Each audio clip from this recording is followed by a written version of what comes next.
안녕하세요. 유익한 보상TV 유리한 손해사정입니다. 오늘 주제는 정말 많은 분들이 겪고 계신 일인데요.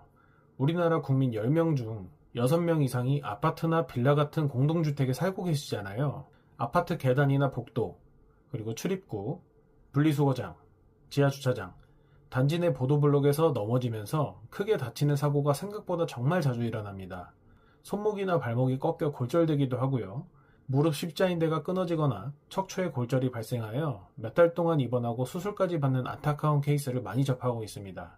이러한 사고가 발생했을 때 여러분은 보통 어떻게 처리하시나요? 그냥 본인 부주의로 인해 다쳤다고 생각하시고 본인이 가입한 실손보험으로 치료비만 보상받고 끝내는 경우가 대부분입니다. 하지만 여러분, 정말 100% 본인 부주의로 인해 발생한 사고일까요? 만약 그 사고가 아파트 측의 관리 소홀이나 시설물의 하자 때문에 발생한 것이라면 이야기는 달라질 수 있습니다. 아파트에 책임이 있는 사고라면 당연히 손해배상 책임을 정당하게 물을 수 있고요. 아파트에서 가입해둔 보험으로 치료비는 물론 일하지 못해 생긴 손해와 위자료까지 보상받을 수 있다는 점 여러분 알고 계셔야 합니다. 오늘은 아파트 안에서 다쳤을 때 꼭 챙겨야 할 아파트 시설 소유 관리자 배상 책임 보험의 모든 것을 알기 쉽게 풀어드리겠습니다. 어떠한 경우에 보상받을 수 있는지, 관리사무소가 보험 접수를 안 해준다고 버틸 땐 어떻게 뚫어내야 하는지, 그리고 놓치기 쉬운 손해액 산정과 초기 대응 꿀팁까지 꽉꽉 담았으니까요. 영상 끝까지 함께 해주시고 시작 전에 구독과 좋아요, 알림 설정까지 부탁드리겠습니다. 먼저 아파트 배상 책임 보험이란 과연 무엇일까요? 약관에서 정한 정식 명칭은 조금 어려울 수 있습니다. 영업배상 책임보험, 시설 소유 관리자 특별 약관이라고 하는데요. 이름이 조금 어렵죠? 쉽게 생각하시면 됩니다. 우리가 운전하다가 사고를 내면 자동차 보험으로 상대방 치료비와 차량 수리비를 물어주잖아요. 그것처럼 아파트 관리 주체가 아파트 공용시설을 관리하다가 하자가 생겨서 입주민이나 방문객이 다쳤을 때 이를 물어주기 위해 들어놓는 아파트 전용 대인 보험이라고 생각하시면 됩니다. 일정 규모 이상의 아파트는 법적으로 이 보험에 필수적으로 가입하게 되어 있습니다. 여러분이 매달 납부하시는 관리비 내역서를 잘 보시면요. 화재보험료나 수선충당금처럼 이 배상책임 보험료도 공용 관리비로 매달 빠져나가고 있습니다. 여러분은 이미 매달 꼬박꼬박 이 보험료를 내고 계셨던 거예요. 그런데 정작 단지 내에서 시설 문제로 다쳤을 때 이걸 몰라서 내 돈으로 치료받는다면 너무 아깝고 억울하지 않을까요? 어떨 때 보상이 가능할까요? 단지 안에서 넘어지기만 하면 무조건 100% 다 보상이 될까요? 솔직히 말씀드리면 그렇진 않습니다. 여기서 핵심 기준은 아파트 시설물에 문제가 있었는지 혹은 관리 주체가 관리를 소홀히 했는지 여부입니다. 이해하기 쉽게 대표적인 사례를 하나 말씀드려 볼게요. 입주민은 단지를 걷고 있었는데 보도블록 단차가 있는 부분에 발이 걸려 넘어지면서 부상을 당했습니다. 사고 즉시 사고를 목격한 입주민분께서 119에 신고를 해주셨고 구급대원이 도착해 현장 상황을 확인한 후에 피해자를 인근 병원으로 급히 이송했습니다. 병원에서 시행된 영상검사를 통해 확인된 병명은 좌측 족관절의 삼복사 골절이었습니다. 즉 발목 부위에 심각한 손상을 입게 된 것이죠. 해당 사고로 인해 수백만 원의 치료비가 발생했고 일상생활에도 지장이 생겼습니다. 이러한 사고에서는 따져봐야 할 것이 너무나도 많습니다. 첫째, 사고 발생 장소의 보도블록 단차는 몇 cm 정도였는지. 둘째, 사고 발생 지역 외에도 보도블록 단차가 관찰되는 곳이 있는지. 셋째, 사고 이전에도 같은 장소에서 동일한 사고가 발생한 적이 있는지. 넷째, 사고 이전에도 입주민이나 방문객의 보수 요청이 있었는지 등 다양한 내용들을 살펴봐야 합니다. 아파트 측의 관리 소홀이나 시설물 하자가 있었으므로 판단된다면 아파트에서 가입한 배상책임보험을 통해 보상받을 수 있다는 것이죠. 보도블록 파손이나 단차가 없는 곳에서 넘어진 본인 부주의 사고라고 하더라도 배상책임보험의 구내치료비 특약을 통해서 치료비 한도 금액만큼은 보상을 받을 수 있습니다. 그런데 현실에서는 정말 답답한 일들이 많이 생깁니다. 다치신 몸을 이끌고 관리사무소에 가셔서 여기 보도블록이 파손돼서 걸려 넘어졌고 발목이 부러졌어요. 보험 접수를 해주세요 라고 정중하게 말씀드려도 대다수의 관리사무소에서는 본인이 조심하셨어야죠. 또는 저희는 잘못 없으니 법대로 하세요. 보험 접수하면 아파트 전체 보험료가 올라가서 안 됩니다 라며 딱 잘라 거절하곤 합니다. 이럴 때 기분 상해서 그냥 포기하시는 분들이 정말 많은데요. 절대 포기하지 마세요.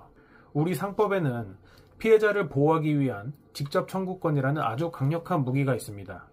관리사무소가 접수를 거부해도 다친 피해자가 해당 보험사에 직접 나 여기서 이런 하자로 다쳤으니 손해액을 보상해주세요 라고 다이렉트로 청구할 수 있는 권리입니다. 그러려면 아파트가 가입한 보험사가 어딘지 알아내야겠죠? 찾는 법은 아주 간단합니다. 관리사무소 벽면이나 승강기 내부 게시판에 붙어있는 보험 가입 증명서를 살펴보세요. 확인이 안 되는 경우에는 아파트너나 아파트 아이 같은 입주민 전용 앱이나 입주민 카페와 같은 커뮤니티를 통해 확인할 수 있습니다. 이렇게 보험사를 확인하셨다면 해당 보험사 고객센터로 전화하셔서 피해자 직접 청구권으로 사고 접수를 하겠습니다라고 말씀하시고 사고 접수를 하시면 됩니다. 그러면 보험사에서 담당 손해사정사를 배정하여 정식 조사 절차를 시작하게 됩니다. 이제 보험 접수가 이루어지면 아파트 시설 문제 때문에 다쳤다는 걸 우리가 직접 증명해야 합니다. 이걸 입증 책임이라고 하는데요. 사고가 나고 며칠이 지나면 관리사무소에서 보도블록을 슬그머니 보수해 버리거나 CCTV 영상도 지워질 수 있거든요. 그래서 사고 직후에 5가지 증거를 꼭 챙겨두셔야 합니다. 첫째, 현장 사진과 동영상입니다. 갑작스러운 부상으로 경황이 없으시겠지만 스마트폰으로 보도블록의 단차나 어두운 조명 상태 등을 가까이서 한번, 주변 배경이 다 나오게 멀리서 한번 꼭 촬영해두세요. 둘째, 관리사무소에 CCTV 영상 보관 요청을 해두세요. 아파트 CCTV는 보통 보름에서 한 달이면 영상이 덮어 씌워지면서 삭제가 됩니다. 그래서 구두로만 전달하지 마시고 문자나 이메일 또는 서면 신청서로 몇 월 며칠 몇 시 사고 영상을 지워지지 않게 보관해달라고 명확한 기록을 남겨두셔야 발뺌하지 못합니다. 셋째, 주변 차량의 블랙박스 영상입니다. 근처에 주차된 차량 차주분들께 양해를 구하고 블랙박스 영상을 확보해두세요.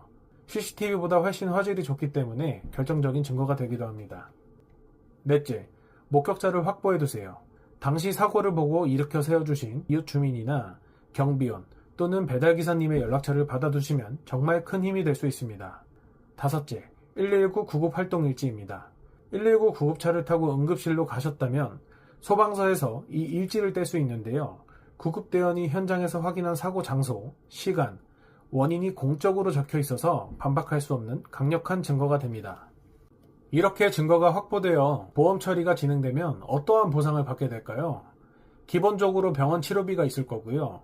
입원하느라 일하지 못해 발생한 손해인 휴업손해, 그리고 다치고 고생한 것에 대한 위자료와 통원교통비 등을 받으실 수 있습니다. 그런데 여기서 대다수 분들이 몰라서 그냥 지나치는 보상 항목이 있습니다. 바로 후유장애로 인한 상실 수익액입니다.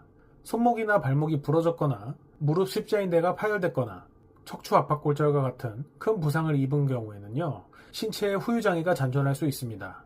후유장애라는 것은 쉽게 설명드리면 후유증을 말합니다. 사고로 인해 내 몸이 예전처럼 100% 회복되긴 어려운데 평생 남는 후유장애가 아니더라도 1년, 2년, 3년 이렇게 일정 기간 동안 노동 능력이 떨어졌다고 인정된다면 미래 수입 감소액에 대한 보상을 받을 수가 있습니다.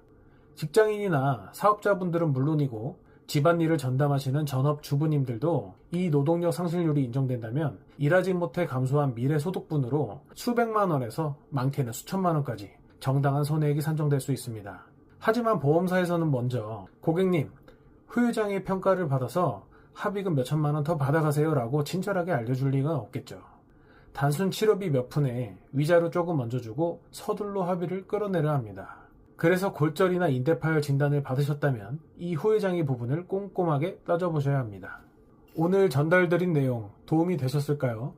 아파트 단지 안에서 다쳤다고 해서 무조건 내 탓으로만 돌리지 마시고요. 오늘 알려드린 내용 차근차근 점검하셔가지고 정당한 치료비와 보상 혜택을 꼭 챙기셨으면 좋겠습니다. 만약 지금 아파트 내 사고로 관리사무소와 얼굴을 붉히고 계시거나 골절이나 인대 파열과 같은 큰 부상으로 과실비율과 손해액 산정의 막막함을 느끼고 계신다면 혼자서 해결하려 하지 마시고요. 아래 영상 고정 댓글에 있는 상담 링크로 편하게 문의 남겨주세요. 여러분의 입장에서 명쾌하게 짚어드리겠습니다.